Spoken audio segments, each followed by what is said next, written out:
Assalamualaikum warahmatullahi wabarakatuh. Selamat pagi semuanya. Baik, mohon maaf ya, hari ini saya tidak sempat masuk di kelas kalian. Namun saya akan memberikan sedikit materi melalui video ini supaya pertemuan kita terus berjalan dan pekan depan kita bisa melaksanakan ujian akhir ya. Oke, baik. Pekan depan atau mungkin pekan ini bisa ya, di hari Kamis atau Jumat mungkin kalau kalian ada waktu. Karena kalau tidak salah tanggal 20 itu sudah merupakan pengumpulan nilai terakhir, penjemputan nilai terakhir kalau tidak salah ya. Baik, kemarin pekan lalu kita sudah mempelajari mengenai korelasi. Saya share screen dulu ya. Kita akan melanjutkan eh, pertemuan kita mengenai korelasi tersebut. Ya, oke, sudah tampil semuanya ya. Baik, saya. Oke. Nah, sekarang kemarin kita sudah sampai kepada menentukan koefisien korelasi, ya, koefisien korelasi. Nah, eh, saya akan mengingatkan kembali bahwa seperti ini ya gambarnya. Nah, di sini gambar satu kita bisa lihat bahwa kalau datanya menyebar seperti ini dan mengarah kepada 45 derajat atau ke arah jam berapa tuh? Jam 2 ya, jam 2. Maka bisa disebut bahwa data ini memiliki korelasi yang positif ya, kalau kita analisa. Nah, atau koefisien korelasinya di atas nol ya. Lalu kalau dia menyebarnya seperti ini ya, sembarangan, tidak membentuk pola garis lurus dan sebagainya, maka kita bisa pastikan bahwa data ini tidak memiliki korelasi ya. Atau korelasinya nol ya. Kemudian kalau kita lihat di gambar ketiga, kalau datanya berbalik arah atau dia seperti menuju ke arah jam 4 ya, jam 4, jam 5 ya, jam 5 atau jam 4 di tengah-tengahnya lah, setengah 5 ya, setengah 5. Maka eh, apa namanya? Data ini antara X dan Y bisa disebut sebagai memiliki hubungan yang negatif ya, linear negatif. Nah, kalau dia betul-betul tepat ya, tepat membentuk garis lurus seperti ini, maka disebut sebagai perfect ya, perfect correlation atau korelasi positif yang sempurna ya. Kemudian kalau dia juga seperti ini berbalik arah, maka dia juga disebut sebagai korelasi sempurna negatif ya.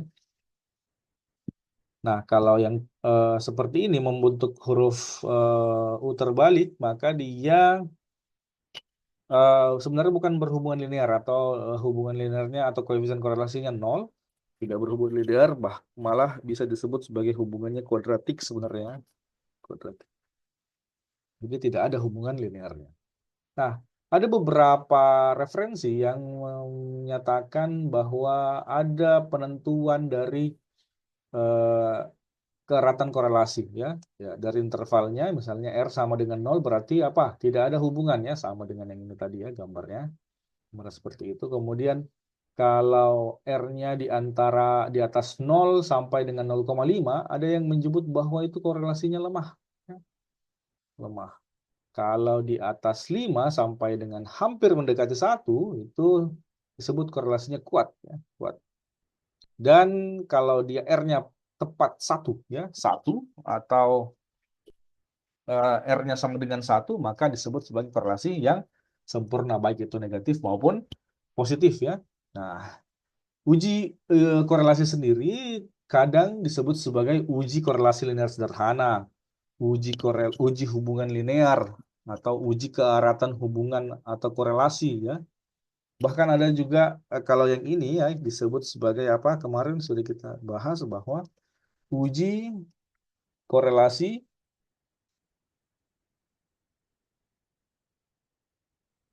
Pearson ya, uji korelasi Pearson. Karena apa? Karena yang kita bahas sejak pekan lalu adalah uji korelasi di mana datanya berbentuk atau skala ukurnya apa? Interval dan rasio ya. Interval dan rasio. Kalau dia nanti skala ukurnya ordinal itu lain lagi ya. Nah, dia pakai namanya Spearman rank. Oke, selanjutnya prosedur pengujian. Kayak kalau di gizi mungkin ada ya prosedur pengujian karbohidrat, prosedur pengujian makanan dan sebagainya. Mungkin ada ya, ada SOP-nya semua. Nah, di statistika juga seperti itu ya, ada prosedurnya. Jadi kita harus ikut langkah-langkah yang sudah ditentukan. Oke, kemudian yang pertama dalam prosedur pengujian adalah pertama kita harus menentukan hipotesis dulu. Ya, hipotesis nolnya itu ini bukan sama dengan ya, tapi titik dua. Hipotesis nolnya itu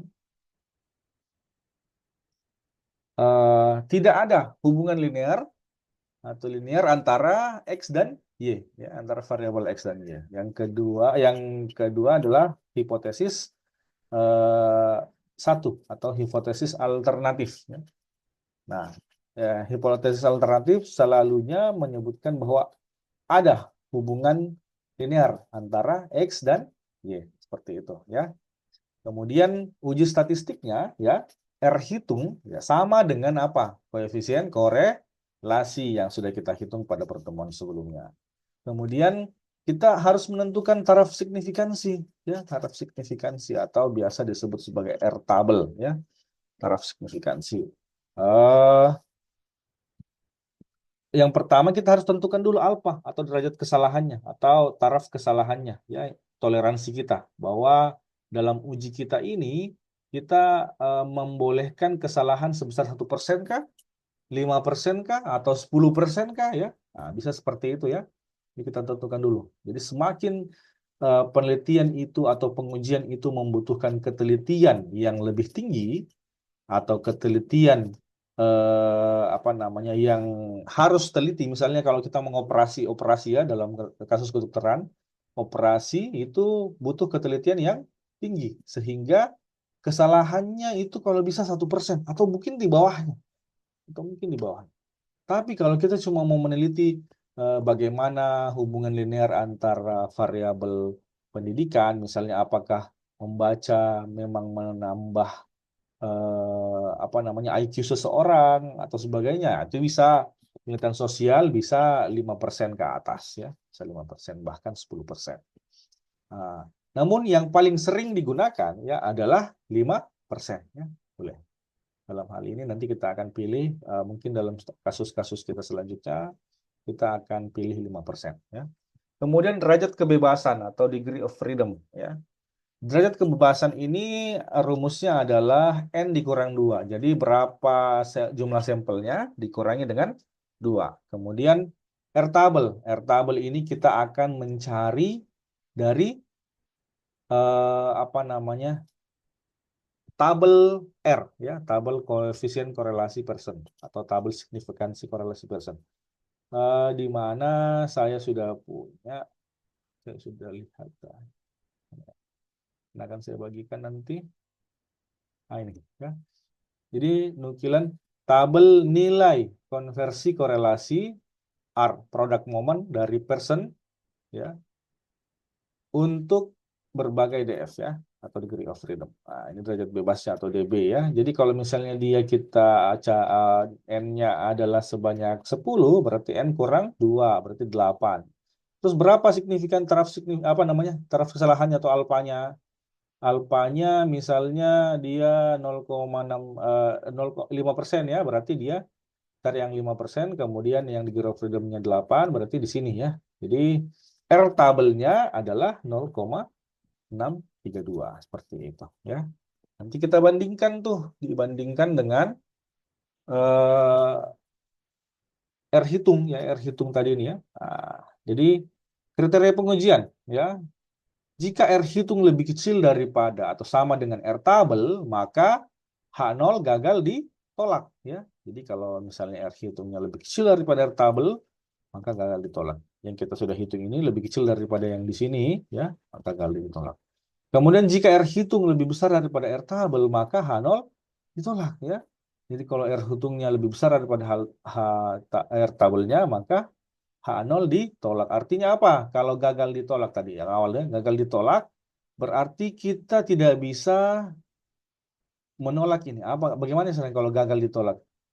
Berarti kita tidak bisa menolak ini, artinya kita menerima. Cuman orang jarang mengatakan kita menerima H0. Ada juga sih yang mengatakan bahwa kita menerima H0. Cuman kalau di statistika ilmunya itu kita pengennya itu nolak H0 ya. Kita pengennya nolak H0 karena H0 ini yang akan kita lawan ya, kita lawan dengan menggunakan H1. Jadi biasanya orang bilang H0 gagal ditolak, artinya kita menerima ini. Nah, kalau kita menolak H0 berarti kita menerima H1. Berarti yang kita ambil adalah H1, kesimpulannya adalah H1 ya. Gitu.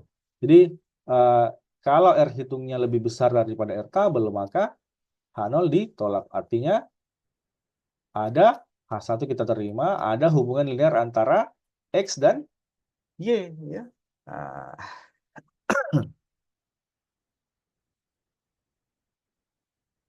oke. Lalu kita akan menyimpulkan ya. Inilah perbedaannya antara statistika deskriptif dan statistika inferensia. Kalau statistika deskriptif cuma sampai dengan apa namanya pengujian dan sebagainya, tapi kalau statistika inferensia kita sampai dengan pengujian dan penarikan kesimpulan. Di sini nanti ada kesimpulan yang kita akan tarik ya. Oke, apakah itu berhubungan linear atau tidak ada hubungan linear seperti itu nanti akan kita tarik kesimpulannya tergantung dari sini. Nah, oke.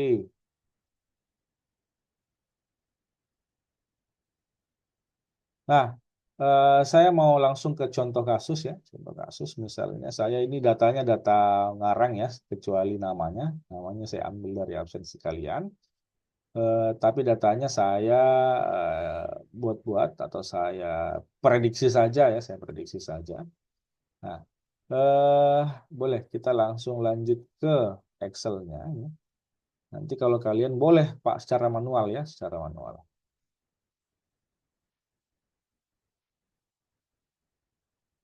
Ya, kayak ini. Baik, mudah-mudahan terlihat ya. Ini ya.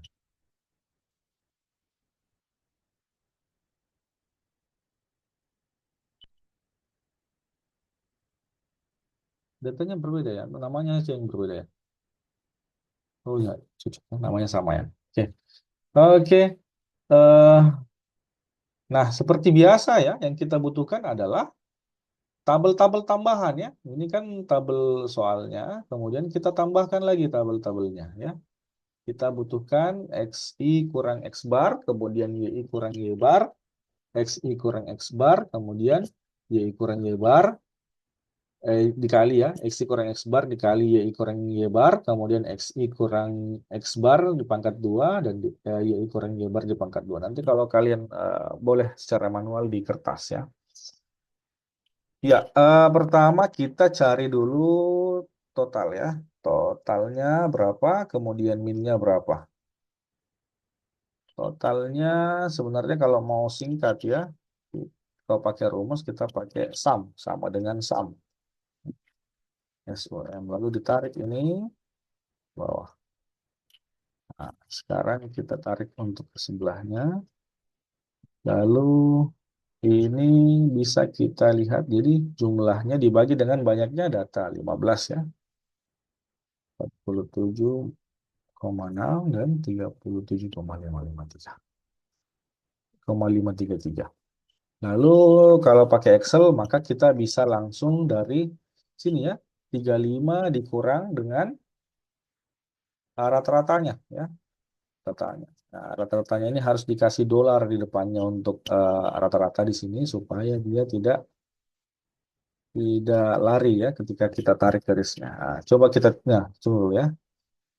Kita coba tidak melakukan eh, penguncian atau dari kasih dolar ya. Maka dia akan lari ya. Nah, ini coba lihat. Ini ya. Ini juga ini turun karena tidak dikunci. Ini juga turun karena dikunci. Tapi kalau ininya kita kunci ya, maka dia akan tetap ya. Contohnya seperti ini. kunci, kita kasih dolar depannya, kolomnya kita kunci, kemudian barisnya kita kunci, kita enter, lalu kita tarik rumusnya sampai ke bawah. Nah, coba lihat ya. Jadi 40, 47,6. 45 dikurang 47,6. Jadi yang ini turun, tetap turun, yang ini dia apa namanya? Tetap pada posisinya. Itulah fungsinya penguncian. Penguncian. Kemudian sebenarnya kalau mau enak kita kunci di barisnya aja. Supaya kalau kolom nanti kita bisa tarik sebelahnya lagi. Nah, ya 35 dibagi 37. Jadi kalau kita tarik ke samping kanan, ya nggak masalah. Oke, ini dihapus saja. Kita ulang supaya enak. Oke ya, gini ya. Coba kita ambil cuma dua angka di belakang koma.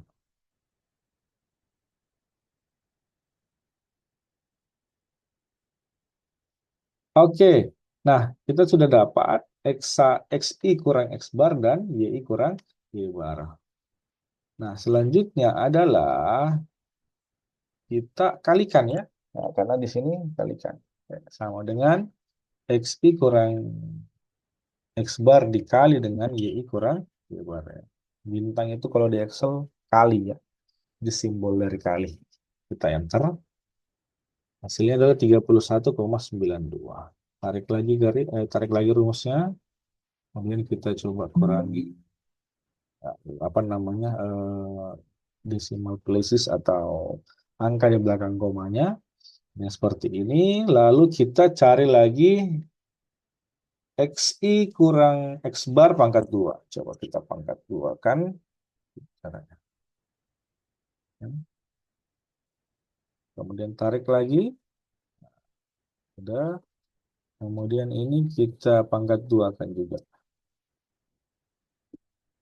Sehingga dia terlalu apa namanya, panjang. Pagar-pagar gitu tadi panjang itu maksudnya ya. Jadi kita oke. Oke, seperti ini ya sudah jadi. Kemudian apalagi yang kita butuhkan adalah totalnya ya, totalnya dari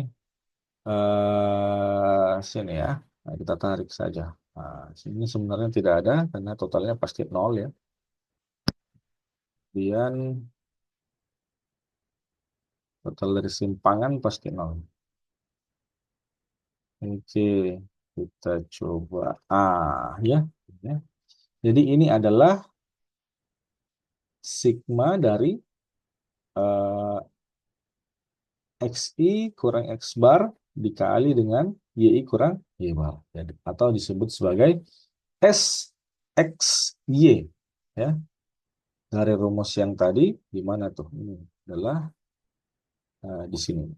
Ini ya, yang ini ya, bagian atas ya. Ya. Harus dibagi dulu dengan N kurang satu baru menjadi SXY. Nah, boleh kalau kita mau bagi namanya varians. Varians. Variansi lah. Di sini kita bisa langsung ya, kita bagi dengan variansi sama dengan, kalau ini namanya covariance ya. Nah, ini dibagi dengan N kurang satu berarti 15 kurang satu ya. Ya, sama dengan 12, koma sekian-sekian. Ya. Oke, 12,66. Oke, kemudian barulah kita cari apa namanya. R. Ini mau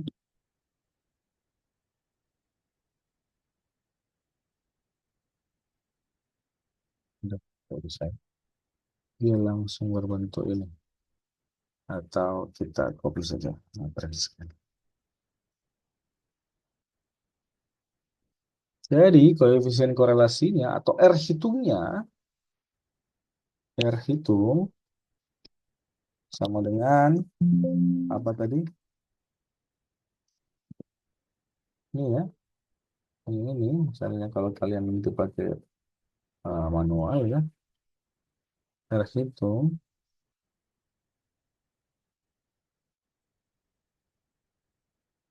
boleh kita hapusnya. Nah, misalnya ini ya, R hitung sama dengan ya tinggal kita bagi ya, sama dengan apa tadi? SXY yang ini kemudian dibagi dengan akar ya. Akar itu kita, kita kasih dulu. Ini adalah SXY, kemudian ini adalah S kuadrat ya.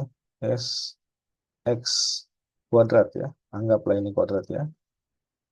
Kemudian ini adalah XY kuadrat. Nah, berarti ini sama dengan ini dibagi akar ya. Akar itu kalau di Excel namanya SCRT atau square root ya. Square root. Nanti kalau kalian bisa manual lah. Akar dari SX kuadrat dikali dengan SY kuadrat. Jadi R hitungnya atau koefisien korelasinya itu sebesar 0,88.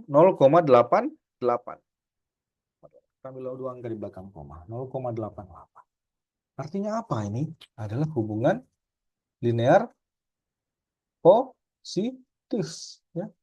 Kuat ya. Nah, hubungan linear positif kuat. Sudah dapat 0,88. Artinya kemungkinan bahwa antara berat badan dan ukuran sepatu memang ada hubungan linear ya. Jadi kalau jika nilai berat badan tinggi, maka kemungkinan ukuran sepatu juga tinggi. Begitu pula sebaliknya. Jika ukuran sepatunya besar, maka kemungkinan berat badannya juga besar ya. Gitu ya. Seperti itu kira-kira. Lalu coba kita masukkan ke dalam sini ya, ke dalam eh, caranya, prosedurnya. Kita ikuti prosedurnya. Hipotesis. Berarti apa? Tidak ada hubungan linear antara berat badan dengan apa tadi? Ukuran sepatu. Kalau nanti tulisnya bisa kayak gini ya di kertasnya. Nah, sama ya. Ada hubungan linear antara berat badan dan sepatu. Ya. Ya. Kemudian uji statistiknya sudah kita dapatkan sama dengan eh,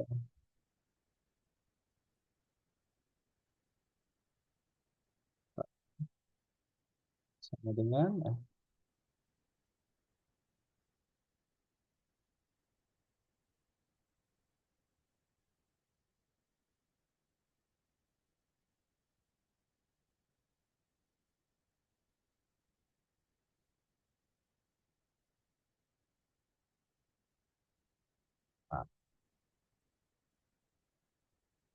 sama dengan berapa tadi? 0,88. Positif 0,88 ya. 0,88. Oke. Lalu kita cari nih R tabel ya. Kita pakainya alfa sama dengan 5% ya. 5%. Derajat kebebasannya berapa tadi derajat kebebasannya? Berapa jumlahnya? N-nya? Jumlahnya adalah berapa tuh ya? Nah, tadi. N-nya adalah 15 ya, 15, 15.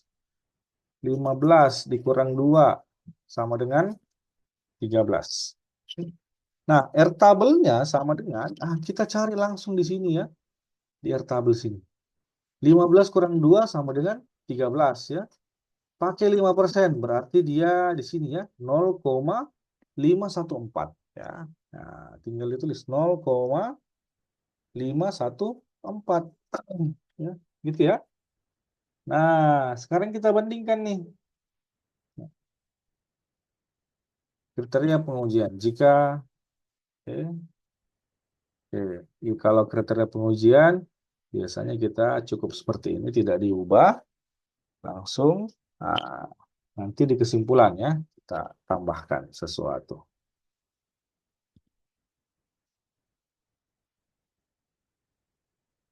Karena R, nah, kita ini kita hapus aja dulu ya supaya enak kelihatannya. Nah, saya mau tambah programnya menjadi segini. Karena apa kita ubah dia paragrafnya menjadi 0. Kayak gini ya. Oke. Karena R hitung.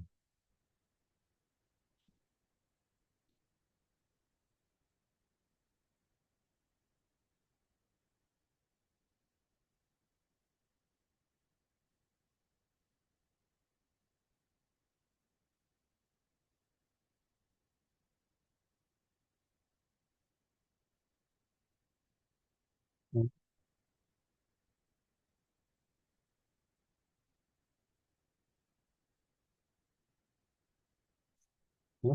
Tar, tar, tar. Ya.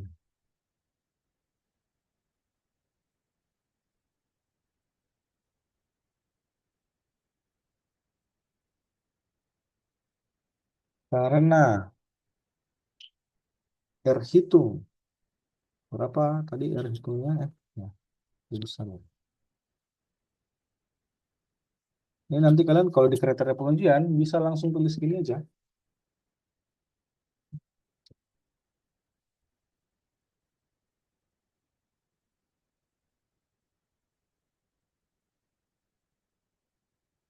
Karena R hitung lebih besar daripada R tabel atau dikasih ini ya dikasih keterangannya berapa besar sih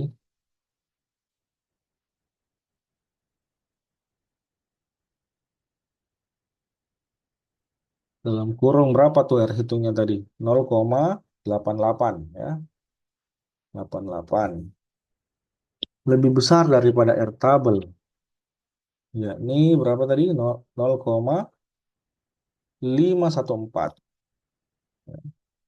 atau 51 lah ya 51 maka maka H0 gagal ditolak ya maka H0 ditolak tolak tolak ya karena dia lebih besar yang ini ya daripada R tabel maka H0 ditolak 0,088 0,88 bisa lebih besar kan daripada 0,51 maka H0 ditolak sehingga dapat dikatakan bahwa terdapat ya ada ya terdapat atau ada ya terdapat hubungan linear linear ya linear antara linear apa linear positif apa tadi kriterianya kuat ya di atas 0,05 0,5 sampai dengan hampir 1 itu apa terdapat hubungan linear positif kuat ya kuat antara kuat yang signifikan antara berat badan dengan ukuran sepatu. Sudah ya. Jadi sudah kita simpulkan ya. Karena R hitung 0,88 lebih besar daripada R tabel, maka H0 ditolak sehingga dapat dikatakan bahwa terdapat hubungan linear positif kuat yang signifikan ya, signifikan karena dari sini tadi ya, ini uji signifikansinya ya, antara berat badan dengan ukuran sepatu. Ya, selesai. Nah, ini sudah bisa nih dapat 100 nih kalau misalnya cara jawabnya seperti ini ya. Sesuai dengan prosedur. Jadi ada hipotesis, ada uji statistik, kemudian ada apa namanya? Taraf signifikansi, kemudian ada kriteria pengujian, kemudian ada kesimpulan ya. Nah, ya, seperti itu ya. Seperti itu. Nah, selanjutnya adalah kita akan menentukan tugas ya, tugas. Tugas. Kerjakan soal pada bukan kerjakan ya. Ujilah korelasi linear pada linear pada data berikut. Tugas individu.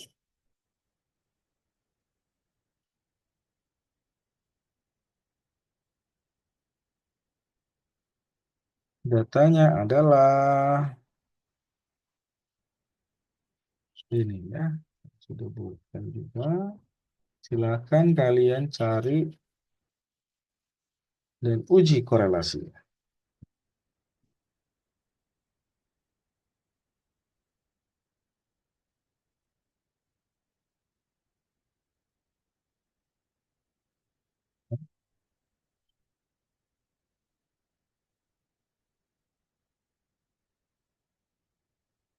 Oke, ini ya. Nanti datanya saya berikan ya di link pada deskripsi di eh, video ini. Deskripsi di YouTube video ini ya. Oke, lalu untuk selanjutnya kita akan melaksanakan UAS ya. UASnya gampang ya. Gampang. Saya juga tidak mau memberatkan kalian ya. UAS. UASnya itu kalian akan menggunakan platform Quizzes. Begini ya. Quizzes. Platform. Pernah gunakan ya? Saya yakin kalian semua pernah menggunakan. Kemudian yang kita pelajari mulai dari statistika deskriptif sampai dengan apa itu kemarin ukuran penyebaran data, ukuran pemusatan data, ukuran letak, apalagi. Kemudian sampai dengan statistika inferensia atau koanalisis korelasi. Khususnya korelasi Pearson produk Bowman ini ya. Jadi nanti boleh dikerjakan di rumah masing-masing karena mungkin tidak apa namanya tidak sesuai dengan jadwal. Boleh juga malam nanti sesuai kesepakatan kita ya. Intinya saya akan memberikan kurang lebih 50 ya. Mungkin kurang ya 50 soal ya berupa pilihan ganda dan isian ya di quizzes ya. Dan setelah itu akan ada remedial ya. Nah, remedial untuk yang mau remedial setelah saya mengumumkan berapa, kemudian kalian boleh remedial untuk memperbaiki nilainya. Ya, ya, mudah-mudahan kita bisa melaksanakan ini sebelum tanggal 20 ya. Oke. eh Kalau saya sih harapannya bisa ya paling 50 soal itu berapa jam ya? Ya 1,5 jam lah. 90 menit. Gampang-gampang kok soalnya. Ah, bisa jadi paling banyak ya, paling banyak 50. Banyak. Pilihan ganda dan isian. Jadi kalian eh, saya tidak akan beratkan dengan ini, cuman nanti untuk hitung-hitungannya di tugas ini ya, di tugasnya, maka kalian harus kerjakan dengan baik karena ini juga akan saya nilai ya, nilai tugas, bagian nilai tugasnya. Oke. Tapi mungkin di dalam pilihan gandanya nanti ada yang seperti ini ya, ada yang korelasinya berapa, kemudian ininya berapa, atau mungkin di dalam soal nanti ada tercantum apa namanya, ada tabel, kemudian di apa namanya, ada di sini kolom tambahan xi kurang x bar, itu yang kosong yang mana, kemudian kalian ini, kemudian yang dicari nanti xy-nya berapa. Ya, dalam tabel sudah ada. Nah, nanti kalian harus bisa tahu, harus bisa baca tabelnya ya. Jadi kalau tidak dikerjakan tugas ini, maka eh, biasanya tidak bisa tahu bagaimana sih cara membaca tabelnya, cara melihatnya dan sebagainya. Ya, gitu ya. eh Sekian dari saya. Mungkin singkat, namun saya harap ini bisa menjadi apa namanya, pembuka cakrawala kalian mengenai statistika karena di semua bidang, termasuk di bidang gizi ya, statistika itu sangat digunakan. Korelasi mungkin nanti akan kalian gunakan di tahap-tahap selanjutnya di dalam perkuliahan kalian. Ya, sekian dari saya. Mohon dimaafkan jika ada kekurangan. Sampai jumpa di UAS-nya nanti. Assalamualaikum warahmatullahi wabarakatuh.